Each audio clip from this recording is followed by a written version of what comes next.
A consumer agency wants to estimate the difference in the amount of caffeine for two brands of coffee. They take a sample of 15 one-pound jars of brand 1 coffee, giving a mean amount of 80 milligrams per jar with a standard deviation of 5. Another sample of 12 jars of brand 2 gives a mean of 77 with a standard deviation of 6. We'd like to find a 90% confidence interval for the difference in the population mean caffeine amounts for the two brands and comment on what that means for the population means. Also, we want to know if there are any conditions that are needed for the interval to be valid. Everything that we'll need to plug into our confidence interval formula is given to us in the problem other than our t value. And to get our t, we need to know the degrees of freedom we'll be using. And this is equal to n1 plus n2 minus 2, where n1 and n2 are our two sample sizes. So we have a sample size of 15 jars for brand 1 and then 12 jars of brand 2. And so what we get is a degrees of freedom of 25. We need to look up our t then in the table.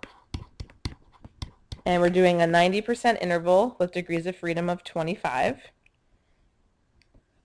And so what we're going to find is that if we look at the 90% down here and match up with 25, we get a t of 1.708.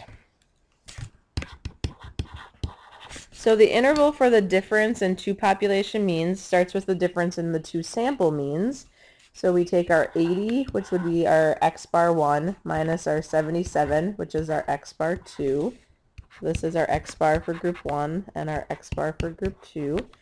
Then we add or subtract our t from the table times the square root of s1 squared, and our s1 is the 5, so we're going to take 5 squared, over our sample size from that sample, which is 15, plus our s2, which is this value of 6, so 6 squared, over our sample size from that other group, which is 12.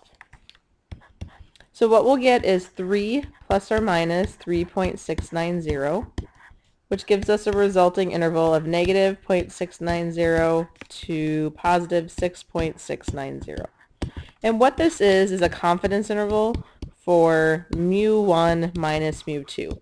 So if you took the population mean amount of caffeine for brand 1 and subtracted the population mean amount of caffeine for brand 2.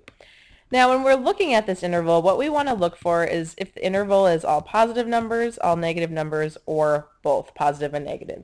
And here we see that we have both positive and negative values in it, which also means that this interval contains 0. So it's possible that the quantity that we're trying to trap, mu1 minus mu2, could be equal to 0. And if mu1 minus mu2 is equal to 0, mu1 and mu2 are actually going to be the same. So here at the level we're looking at the 90% level, what we're able to tell from this interval is that there is no difference in the population mean caffeine amount for the two brands.